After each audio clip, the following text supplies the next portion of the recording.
Hello, it is I, your host, Raw Gould, for another episode of Football and Wrestling Chat on the Golden Nugget. And I say we will be kicking things off as per usual with Premier League results and predictions for this coming week and side of football.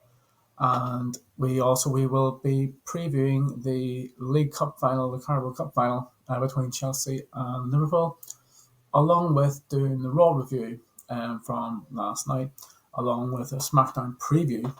Um, Also, a brief note, obviously, on the Elimination Chamber, which is happening in Perth, Australia, this coming Saturday morning, GMT, and also previewing the announced matches so far for all three shows of the OTT Gaff Party, which include Wolves, Dublin, and, of course, Belfast as well. So, to kick things off, we will kick things off with the Premier League results from the weekend, along with predictions. So, starting off with Brentford versus Liverpool, first game of the weekend. Predicted an away win, and indeed, it was an away win for Liverpool. Then we move on to Burnley versus Arsenal. Again, another away win predicted, another away win confirmed by Arsenal. And Fulham against Aston Villa, I took this one as a draw, but Aston Villa actually walked away with all 3 points. Then Newcastle versus Bournemouth, I took this match for a home win, and it turned out to be a draw. Then we have Nottingham Forest against West Ham. West Ham's form has been pretty poor the past couple of months. Forest haven't overly been consistent at home, but I thought Forest should have enough to do it, and they did, and so they walked away winners with 3 points. Then we had Spurs against Wolverhampton Wanderers, and I took this one for a draw, and it finished a Wolves win. Then we move on to Manchester City versus Chelsea, which I predicted this one would be a draw, and in fact that's what it turned out to be. Then we move on to Sheffield United against Brighton. I took this one as a Brighton win, and it was an easy Brighton win in the end. Then Luton versus Manchester United, I took Luton because I thought Luton's home form had actually been decent enough, and not even against the big teams. And that, but it was actually Manchester United that walked away with the 3 points. Then we also had Everton against Crystal Palace as well, which I predicted a home win, but it finished a draw. And then we have the fixture between Manchester City and Brentford, which was actually this evening. So there is a round of fixtures this week, which is like today and tomorrow. And there was also meant to be a Premier League match on Friday, which was Chelsea against Spurs, but it was called off because obviously the League Cup final between Chelsea and Liverpool. So I would have predicted originally that if Manchester City against Brentford, I probably would have predicted a draw, and that which it nearly was, but Manchester City walked away with a 1-0 win. And folks, so that does conclude the Premier League results and that as such. So we will go ahead and do the Premier League predictions live, as we always do here on the Golden Nugget. So, like I say, we have fixtures tomorrow as well, and then we're into Europa League qualifiers, and then on Thursday, and then we begin on Saturday with 3 o'clock fixtures. So again, we have Aston Villa versus Forest. So I'm just writing these down here as well. So again,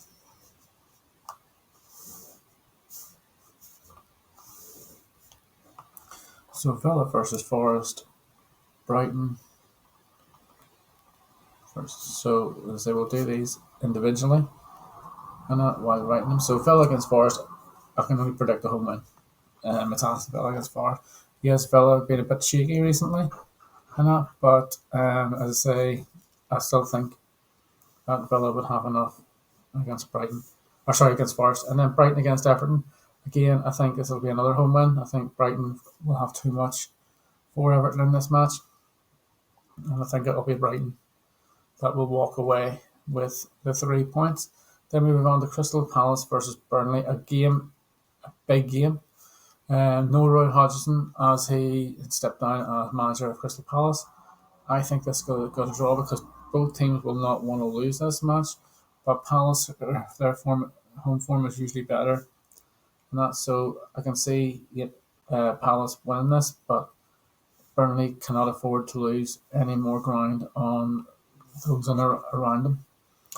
And so I'm going to take that one for a draw. So Manchester United against Fulham at Old Trafford. And at Fulham, I say they're inconsistent. United are coming into a bit of form. This is probably going to. I'm putting it down for a home win, but I can see it happen. I can see a draw happening, and then Bournemouth play Manchester City. So this would be Manchester City's game in hand as such, which will make it things interesting because obviously with them picking up, so Liverpool play Luton, as I say tomorrow. So if Liverpool win there, Liverpool will go 4 points clear of Man City, who are in second place. But also Arsenal play Newcastle on the Saturday as well. So the Bournemouth and Manchester City match, and that I'm going to predict I'm going to predict a draw. Bournemouth at home is tricky enough, so it is. Premier League matches. So Wolves against Sheffield United on Sunday, Premier League. So Wolves versus Sheffield United. Again, I think we're going to see one winner there. Arsenal against Newcastle. It's at the Emirates. I'm going to predict a draw, but I'd say Arsenal will probably win it, if I'm honest with you. And then we've also got Monday football, which is West Ham against Brentford.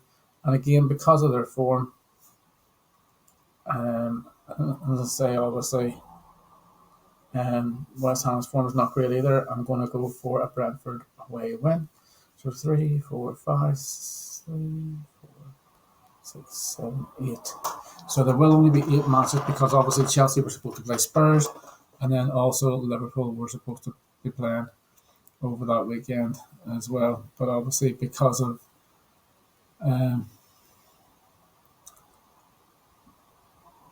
that fixture as such. So let me see something. So yeah.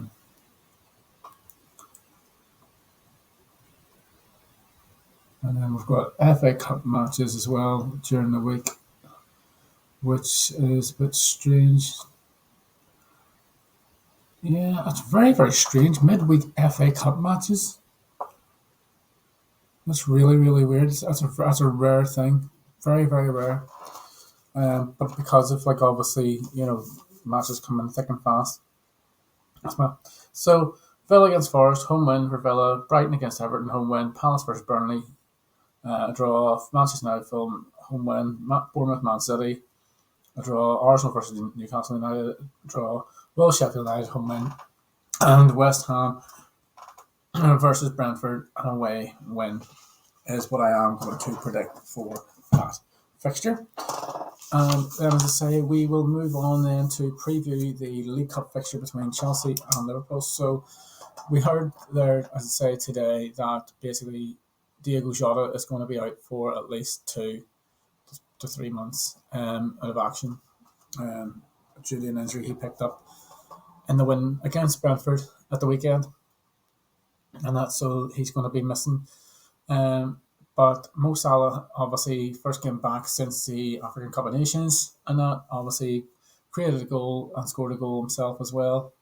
And that so he's back to form straight away, which is really good to see. And that especially coming into the very, very hectic schedule that Liverpool are going to have with being involved in obviously the Carabao Cup Final on Sunday, Premier League tomorrow obviously as well, and then obviously you've got the FA Cup during the week, the following week as well on the Wednesday. So you've got literally, what's this, tomorrow's Wednesday, so we've got 3 games in a space of 7 days, a cup final, an FA Cup match, and then an important Premier League game. Because even though it's only Luton Town, Luton put up a good match against Manchester United, even though it was at Luton. So you would feel that Liverpool should restore their 4-point advantage at the top of the table. because Manchester City are only a point behind them. So if Liverpool win, they go 4 points clear again, with City still having a game in hand. Hence the reason why it's a big game between Bournemouth and Man City on Saturday, because obviously if Bournemouth pick up something against Manchester City, it means then, as I say, that gap between Liverpool and Manchester City will likely either stay the same as 4 points if Bournemouth happen to beat them. If it's a draw, then it would be then it would be a 3 point gap with the same games played. Or if Man City win, it would be back to the 1 point advantage that Liverpool would hold. And then Liverpool also play Manchester City in a few weeks' time as well. They play them on the I want to believe it's the 10th of April or the 10th of March, which is a big day, and that for the Premier League for that match as well, because obviously Arsenal are still lurking about there as well too, so they're looking for anybody slipping up. And also Arsenal do play Manchester City as well, which, as I say, we've only got like a handful of games left now, and it's going to make things interesting, to say the least. And that's what we love about football. So, as I say, a quick preview of the Carabao Cup Final between Chelsea and Liverpool. I think Liverpool normally would go into this match as favourites, but because of the players that they could have out, it's going to make things interesting. You're going to have, as I say, potentially Alisson back, Soboslai potentially back as well, but we'll know more on the day. But I think on paper Liverpool will still be down as favourites for this match. As I say, Chelsea obviously lost Liverpool in the league there a couple of weeks ago, very convincingly. And so if you're basing it on the 2 league games that they've had this season, where it finished a draw at Stamford Bridge and Liverpool wiped away the floor with Chelsea in the home game, honestly, you could only see one winner in this, which would be Liverpool, and they would be made the favourites for that, because of the form that Liverpool are on as well on top of that. But sometimes in a cup final, form goes out the window, and that. But as I say, it will be an interesting watch to see. But I would predict that Liverpool will lift the Carabao Cup Final on Sunday. So, as I say, that concludes the Premier League results and predictions for the weekend, starting the 25th of February, going into the 26th of February, along with the Carabao Cup Final as well. So then we will go into the RAW review, and we will go into the SmackDown preview for this coming week. So, as far as we know, SmackDown this week was pre-recorded from last week, because of obviously with them being in Perth for the Elimination Chamber on Saturday, they needed to do it ahead of time so it would be released in time for people watching it and stuff like that. So it's pre-recorded for those who need to know. Now, for results for it, I have not got the results for it because it's pre-recorded. I want people obviously to see it the way I'm going to see it, which will be on Friday night on TNT Sport exclusively, and that before the Elimination Chamber. Also, we know that Drew McIntyre will face LA Knight, but we also know that the Bruiserweight Pete Dunne and his tag team partner Tyler Bate will square off against the team of JD McDonough of Judgment Day, along with Dirty Dog, in which will be a good match. But that, as far as we know, and we've just seen today there myself there that and sending our regards out to Shotzi, who has torn her ACL and will be out for 9 months, at least 9 months. With that, so as I say, thoughts and prayers are with Shotzi, and hope for a speedy recovery and speedy return to the ring, because she was getting, her momentum was coming along, she was getting along great, and then all of a sudden, as I say, she suffers the injury that's going to keep her out for almost the rest of the year, give or take. So so you're talking at least November time close between November and December time for her to potentially come back. So we know, as I say, from obviously Raw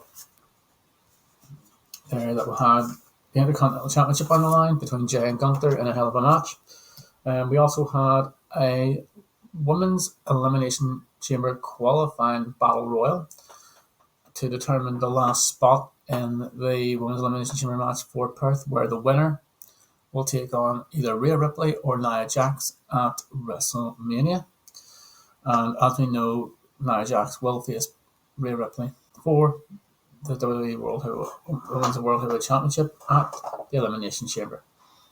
But we had some good matches. We had the 8-man tag match between Judgment Day against DIY and Miz and R-Truth, which Judgment Day won with the South of Heaven by Damian Priest on R-Truth to pick up the win. We then had Drew McIntyre against Cody Rhodes, which kicked off things on Monday Night Raw, and a really hell of a match. Both men, as I say, were throwing digs at each other. Cody Rhodes was trying to go for the crossroads. Drew McIntyre was trying to go for, his DDT that he does, and that. But then later in the match, Solo Sikoa came out Jimmy Uso came out and distracted Cody Rhodes, and because of that distracted the referee. Then we had Solo Sikoa again, who came out and gave Cody Rhodes a Samoan spike to the throat, and Drew McIntyre hit Cody Rhodes with the Claymore for the 1, 2, 3, and gave Cody Rhodes his first pinfall loss since WrestleMania, when Roman Reigns pinned him 1, 2, 3. And we will get all of that very shortly, because obviously we've still got WrestleMania coming up in just shy of about just over 30-40 days, give or take, for WrestleMania, which is starting to shape up a wee bit, but it'll shape up even more after the Elimination Chamber. Then we also had a UFC fighter, who I'm not sure who his name was, because I don't really follow UFC, but he called out Conor McGregor for a match in the Octagon. So it was a bit of a random thing. So yes, WWE have got obviously the deal with TKO and things like that, and obviously UFC falls under that bracket. But that's why, to me, it was still such a random kind of move to sort of do on Raw, like, a UFC fighter calling out another UFC fighter on Raw. It's like, come on, you're not even keeping with the same thing. Do you know what I mean? Like, UFC is not sports entertainment. Do you know what I mean? Yes, Floyd Mayweather had a match against Big Shoot and things like that, but to me, it needs to be separate from wrestling. But that's just my opinion on it. It's a different sport altogether. MMA. Yes, you might have an MMA background. Shayna Baszler doing very well. Obviously, Ronda Rousey done not too bad herself when she came over to WWE. But fans just couldn't get behind Ronda Rousey, in a sense. Whereas with Shayna Baszler, yes, she's been a heel, and that's fine. And she's only got like one kind of catchphrase where she says like the limb back. She's going to take you out. Limb by limb, and that's mostly what she does half the time. But yeah, so as I say, we had the Women's Battle Royal for a spot in the Elimination Chamber for the women's, and it was a surprise, and a nice surprise, to see Raquel Rodriguez return, but not just return to win the Women's Battle Royal. That I never seen that coming at all. And as I say, she won that Battle Royal and joins the other women in the women's match, which is Becky Lynch, Bianca Belair, Liv Morgan, Tilly Stratton, and Naomi, and now Raquel Rodriguez. And we know that the confirmed lineup for the men's Elimination Chamber match, the winner of that match will face Seth Rollins at WrestleMania for the World Heavyweight Championship.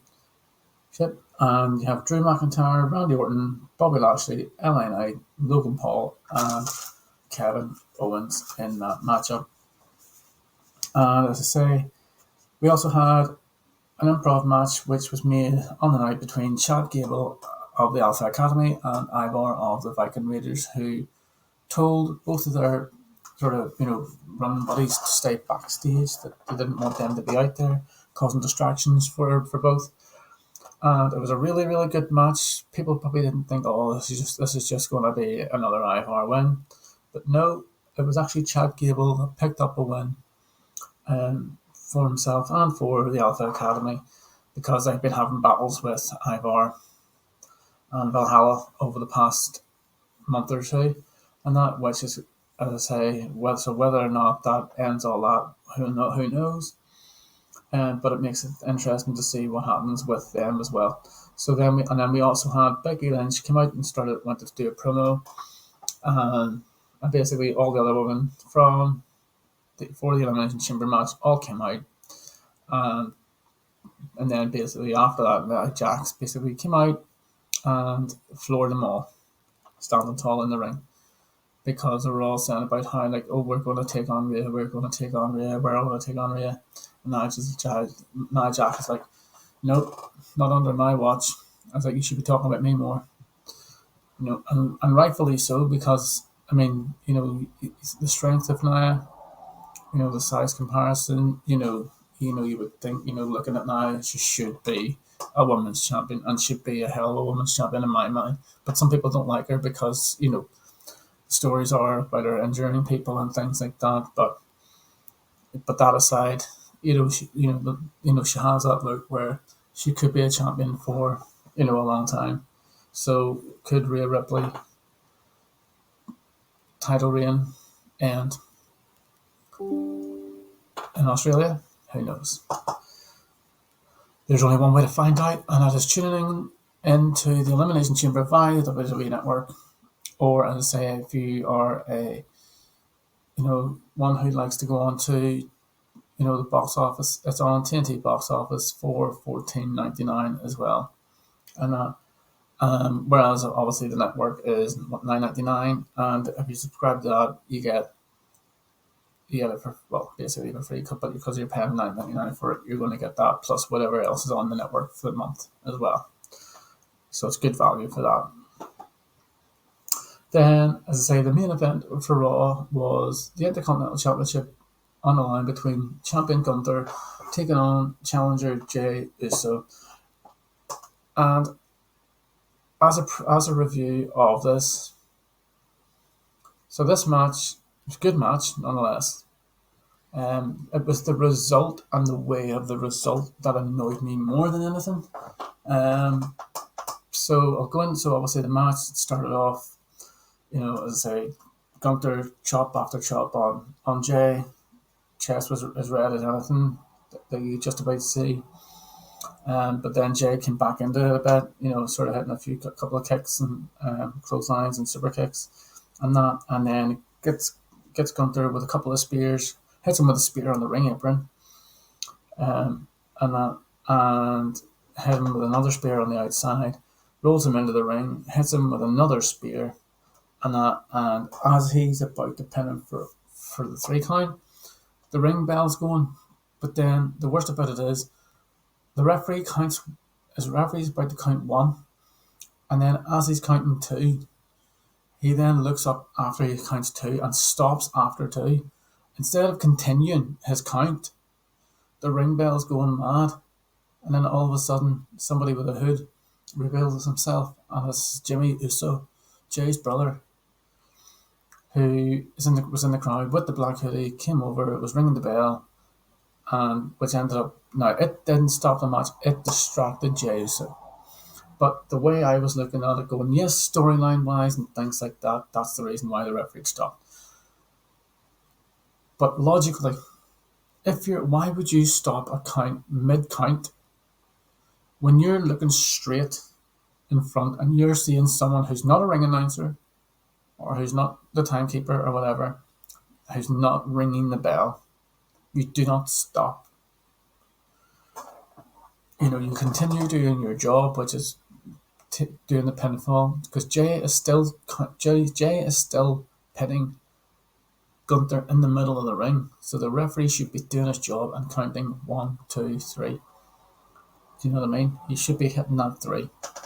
So we should have been having in my mind, a new Intercontinental Champion come the end of Raw. Because of that, the distraction, Jay went to go for an Uso splash, which then Gunther had countered with his knees up and then rolled him up for the 3 count to retain the championship. But in my mind, so yes, it's going to set up a match between Jay and Jimmy at WrestleMania. There's no question about that. That's been in the works for a while. But the way they've gone about doing it this way, I don't know. It's like Jay should have won that Intercontinental Championship. Do you know what I mean? But in my mind, as I say, Jay should get a rematch for that championship again because he deserves that. But is he the one to take it off Gunther? Who will be the one to take it off Gunther? Because somebody has to take it off Gunther at some point. But as an opinion based, as to who would be interested in having a guess, it's going to take the title off Gunther, because your guess is as good as mine at the minute. Because as Gunther said, whenever he was celebrating, his 600 days as Intercontinental Champion, he's running out of opponents. There's no one out there, in my mind, who I can think of, who could take the Intercontinental Championship off him, and give another good run of the Intercontinental Championship, because these runs and things like that have been really, really good, and it's been nice to see someone carry the Intercontinental Championship the way Gunther has. I mean, has he put it back on the map? I wouldn't exactly say put it back on the map, because it was already on the map. But to take it to another level where he surpassed the Honky Tonk Man's record of being the longest reigning Intercontinental Champion in WWE history, to take it to that step was something. In my mind, I think they're going to try and do something similar with Roman Reigns. So this is why I'm saying at WrestleMania that he will retain against Cody. But part of me will not be shocked if Cody wins it. But at the same time, I'll be like, it is what it is. So going on that review, out of 10, I'm going to give Raw a solid 7.5. I think there was things that could have improved on. I thought the promo with the women's promo towards the end of the show, I thought it was a bit drabby in parts. But the matches that they had, as I say, that night were good. But again, as I say, I thought the promo battle kind of thing with all 6 women, I thought it was very drabby. I think the only saving grace from it was actually Nia Jax actually attacking them all and flattening them. That was a saving grace for me in that sense. But what was interesting was, so Tiffany Stratton, so obviously a newcomer to Raw, was getting a hell of a standing, well, I wouldn't say standing ovation, but she was getting a hell of an ovation from the crowd. Whenever she came out, or even whenever her name was mentioned, and that, which was nice for her to see, and that. So you can see that fans are taking a liking to her, but even though she's a heel character, so will they change Tiffany up a bit down the line? Make her a baby face, sort of thing, because you don't want to force a change.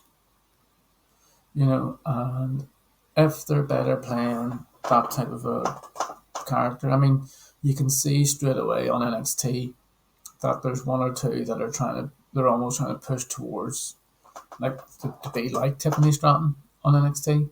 And you don't want someone to keep looking like this person and looking like that person. You want them to be the first them. So this is Tiffany Stratton now. You want her to be that person. She's Tiffany Stratton. There's no one else that can beat her. That's it. Do you know what I mean? So with that being said, Raw, a solid 7.5. Looking forward to seeing SmackDown. I know there has been results of SmackDown coming out, but like I say, I'm waiting until TNT recording comes out on the Friday going into Saturday to see what that looks like going into the Elimination Chamber, and that because obviously we know that LA Knight faces Drew McIntyre in one-on-one action along with Tyler Bate and Pete Dunne against the Judgment Day's JD McDonough and Dominic Mysterio. So, folks, as I say, what are your thoughts on the Elimination Chamber? Who do you think is going to win? As I say, the men's, in my opinion, you've got, as I say, you've got Drew McIntyre, Randy Orton, LA Knight, Kevin Owens, Logan Paul, and Bobby Lashley in the men's. In my opinion, to make sense of it all, it has to be Drew McIntyre. It has to be. But sometimes with WWE, they're like, anytime you think, it has to be, they change it, for whatever reason. But I think, to me, it has to be Drew McIntyre to win the Elimination Chamber. If it's not Drew McIntyre, it would need to be somebody like, it could be Randy Orton, but he's on SmackDown, taking on Seth Rollins, it wouldn't work. It needs to be Drew McIntyre. Drew McIntyre makes sense.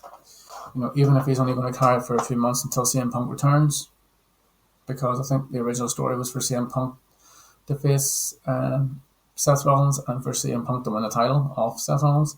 So I think Drew McIntyre could carry it. Damian Priest could even cash it in his Money in the Bank contract against it. So you've still got that going as well. Also, you've got the Women's Elimination Chamber match as well, which, as I say, obviously you've got, for that you've got Bianca Belair, Becky Lynch, Liv Morgan, Tiffany Stratton, Naomi, and Raquel Rodriguez. For everything again to make sense, it needs to be Becky Lynch because I've been teasing it. Rhea Ripley, Becky Lynch for the Women's World Heavyweight Championship at WrestleMania. I mean, it has to be. Even if Nia Jax is just a stepping stone for Rhea Ripley to go on to retain the title at Elimination Chamber to then face Becky Lynch, so be it. I'm here for it. I don't mind it being a triple threat match. Some people are like, I don't want it being a triple threat match because then you've got someone else involved and all this here. But storyline wise, it makes sense for Nia Jax to be a part of that match. Do you know what I mean? And it would give Nia Jax that spot at WrestleMania too by saying, like, look, I've just won the Women's Championship at WrestleMania. Like, her form since she's came back has been nothing but phenomenal. She's taken everyone out. So many people have had to take her out of a Royal Rumble match and things like that just to get her out. So, and obviously, you know what I mean? And even obviously Jade Cargill, who hasn't been seen since the Royal Rumble, really, has obviously looks as if she signed with SmackDown along with Braun Breaker, which will make things interesting on SmackDown side of things, on the Blue brand. So that's pretty much the Raw review done with the SmackDown preview, and also the brief note on the Elimination Chamber. Also, we have the Judgment Day of Damian Priest and Finn Balor putting their tag team championships on the line against Tyler Bate and Pete Dunne at the Elimination Chamber event as well, because they won a number one spot match where they took on DIY and beat them to earn the shot at Elimination Chamber, which again will be a good match. And again, will feature another set of three superstars who have also performed on OTT as well. So you've got Finn Balor, Pete Dunne, and Tyler Bate all competed on OTT at one point or another. As for SmackDown, this match, you have Pete Dunne, Tyler Bate, and JD McDonough also sharing that spotlight on OTT as well. So OTT is getting, in my mind, okay, yes, they haven't directly gone from OTT to WWE type thing, but the fact that they've actually wrestled on OTT and you're seeing the progression of those guys on the likes of SmackDown, Raw, the main stage of wrestling, it's been great to see, especially like JD McDonough, Finn Balor, Becky Lynch, seeing, Sheamus obviously for years as well. And that, for the Irish scene to be shown on such a big stage is nothing but phenomenal for for all people involved with Irish wrestling, because you see the likes of even Lyra Valkyria on NXT. You've seen even on the likes of NXT UK, whenever it was done, you had Debbie Keitel having a match on there as well. You also had Grace being a part of that as well. Do you know what I mean? So you've had matches there that could be, even the first round in the NXT UK men's championship tournament that they had, like Tucker against Pete Dunne. Like, to me, sorry, not Tucker, that was Tucker against Tyler Bates, sorry. And to me, it was one of the best matches that I'd seen in years. And that, because even though you thought to yourself, okay, yes, Tyler Bates is probably going to win this type of thing, and you didn't mind that too much, but I was always rooting for Tucker, because obviously from Belfast, you tend to go for those ones more so. And as I say, even I can even remember that match. Like, it was one of the best matches I've seen, and that it was just so back and forth, and you could have just watched it forever. It was just so good to watch, and as I say, both men, as I say, at the end got a standing ovation, which was well deserved as well. So, as I say, that is another match. As I say, that would be another one to look at as well. So if those who have the WWE Network, you can look back, as far as I know, you can look back on the likes of NXT UK and that, because obviously some of those matches were really, really good to watch. And that, especially before it all gets taken away and moves over to Netflix starting next year.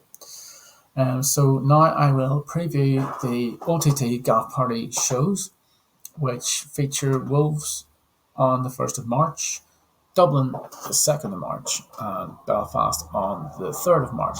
So I will preview with Belfast first, because even though Belfast is the last show of the weekend, at the minute there's only 2 matches that have been announced so far, potentially 3.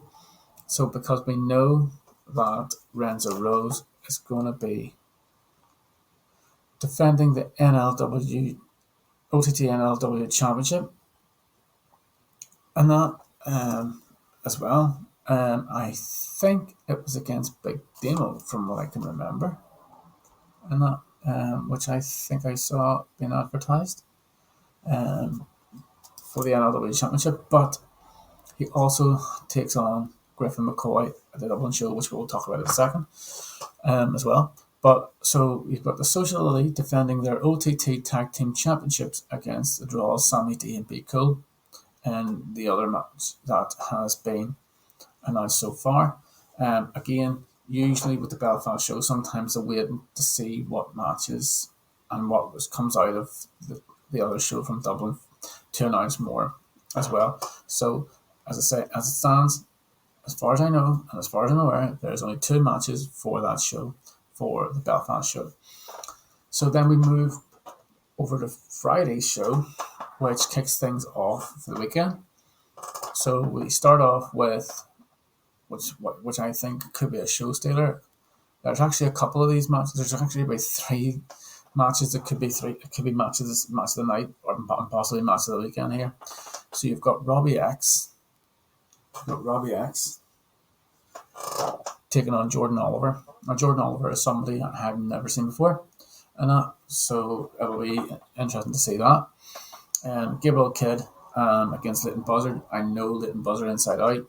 I know what he's capable of. Gabriel Kidd, haven't seen too much of, and that's so I don't know honestly how he is in the ring.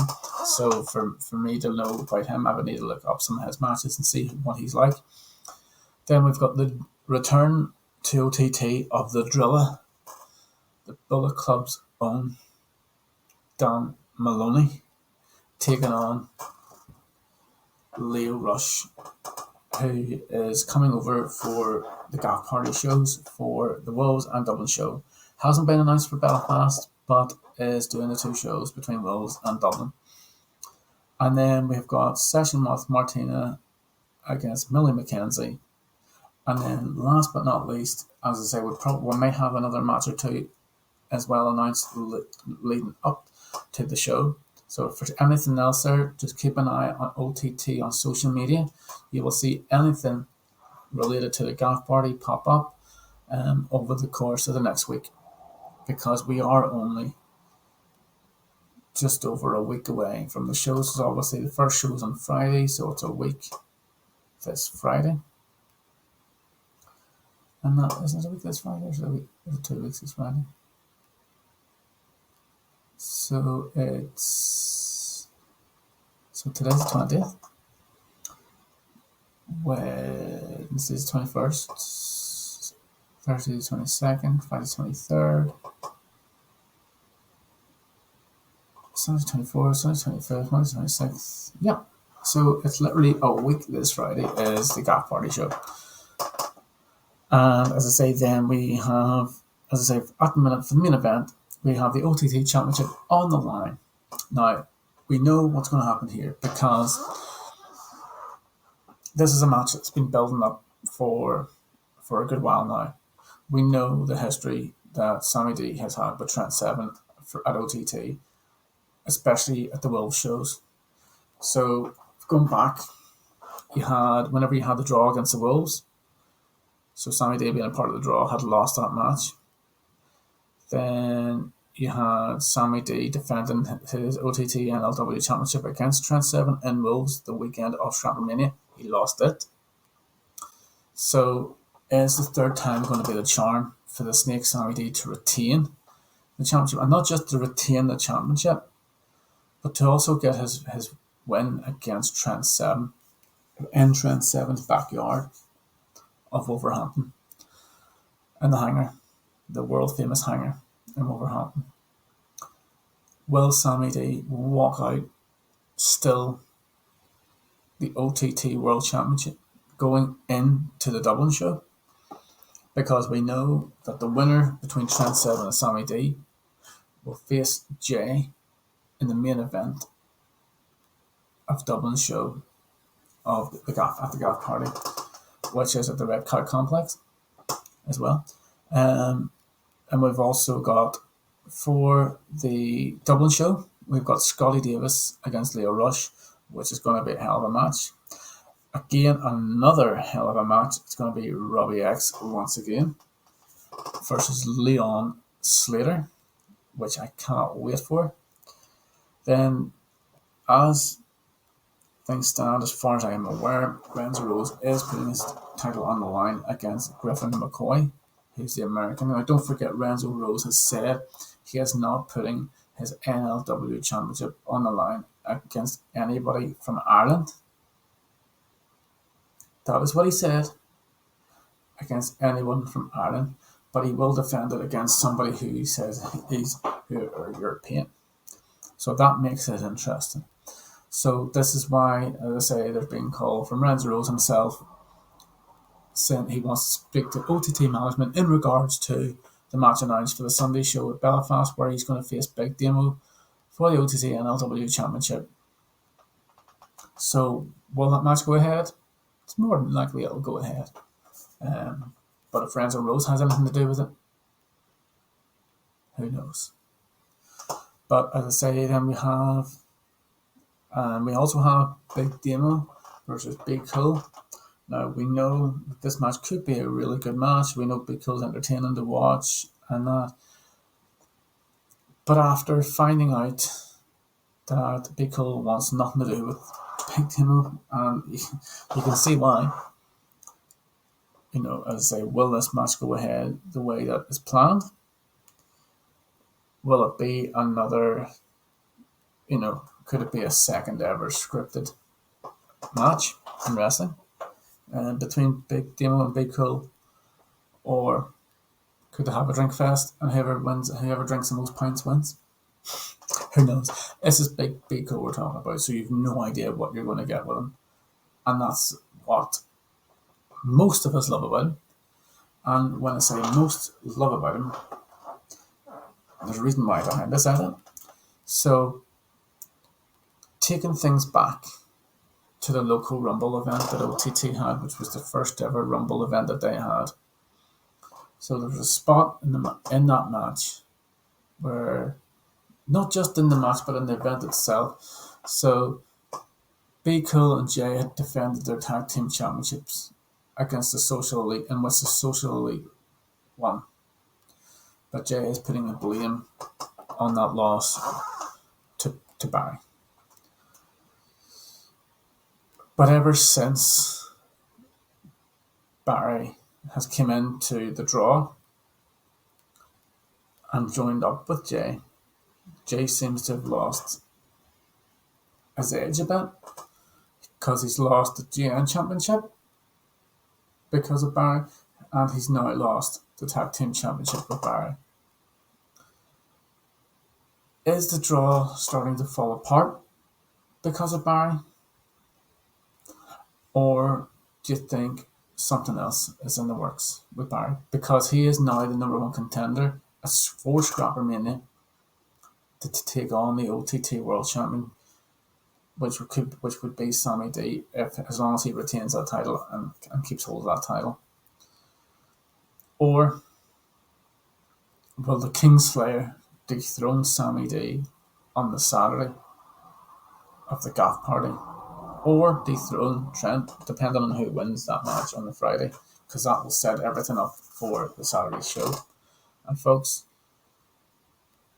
there's only one way to catch up on that, and one way to watch it is on the OTT on demand. Now those shows, as I say, sometimes it takes a few days to come up, so you'll probably see the results pop up online, and that for those who want them. But for those who want, especially whenever you've got a show the next day, you want to know who wins what. Do you know what I mean? So if you're not at the show in Dublin and you haven't found out the results from it, type of thing, the only way you're going to know is by being there. And then also Belfast show, which is on the 3rd as well, could shape up to be a good show. But it is going to be shaping up to be a good weekend and a great weekend for OTT that weekend. We still haven't had a confirmed date for Scrapper Mania, which would have been in around April, but we know that it looks as if it's going to be put off for a bit. But we have had confirmation that OTT will be running their WrestleRama show at the Acon Centre in Lisburn, a part of the Monopoly Events Comic Con for Northern Ireland, which will be held in September. So now the tickets for the event for the for the Comic Con, they're already on sale. But the tickets, as I say, there'll be more info coming out with regarding that show as well in the coming weeks. And that, so stay tuned to the Comic Con page as well as the OTT page regarding that show.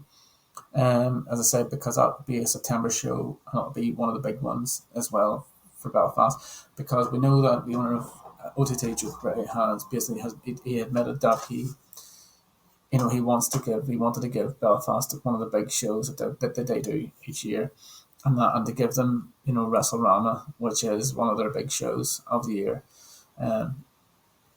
He wanted to give them, basically to say thanks for basically being there and helping us out, kind of thing. Because with obviously, Belfast kind of hosting OTT shows, it was never always like, 2 show events for OTT show. It always used to just be, your Dublin show, and that was it. But now Belfast came on the scene with the shows, and it's helped them, generate, more money, generate more, for them as a brand, for another wrestling promotion to come into Belfast and that, and to bring over good talent and have good talent coming through as well. Because on these shows, yes, you used to see, a match before the actual show went out and stuff, and you've seen how good the talent was that were on those matches. You had the likes of your Butch Murphy, your Keenan Noonan, and things like that, and sort of, starting off in those matches type of thing, and that, even against the likes of, Bittersweet Josh and Big Bad, Big Dirty Nicky and things like that, and seeing them progress on OTT to that level and that as well, and when you see the way they're portrayed on OTT now as well, it's they're shaping up to have good careers on OTT as well as the Irish wrestling scene itself. We know obviously a lot. Some of these wrestlers also appear up at Hard Knocks and RCW and things like that. So keep your eyes peeled, folks, for those shows as well, because I will be also heading to RCW in the very future as well. I haven't picked which one I want to get to because obviously it is a bit of a trek for me, but because I do Limerick, I said to myself, I do want to get to one of the RCW shows, and not because you always hear about them all the time from people who go to them. It's like, if you haven't been to an RCW show, you need to get to an RCW show. There's no two ways about it, and that is the plan, all being well, within, let's say, the next couple of months and that. But folks, that is the review of Raw, SmackDown, Elimination Chamber, along with OTT Gaff Party for the wrestling side of the chat. We've also concluded the predictions for the weekend's league matches and stuff like that. So again, to those who listen into the show, and I appreciate you doing that. Also, if there's anything that you want to have discussed on the podcast, do let me know, and I will do my best to get that on. And if you do want to be a part of the podcast as well, as I say, you can always message me on the social medias, again, which is obviously will be on the Spotify version. As I say, it will be at the bottom, under the section as such. So you've got Rob Gould on Facebook, Rob Gould on Twitter, TikTok Robert Agree with 2 8s, and my email is golden1robgould@gmail.com. So folks, that is going to do it for this week of the Golden Nugget. I've been your host, as always, Rob Gould, and if there's one thing that you don't already do that you need to do, that is to acknowledge.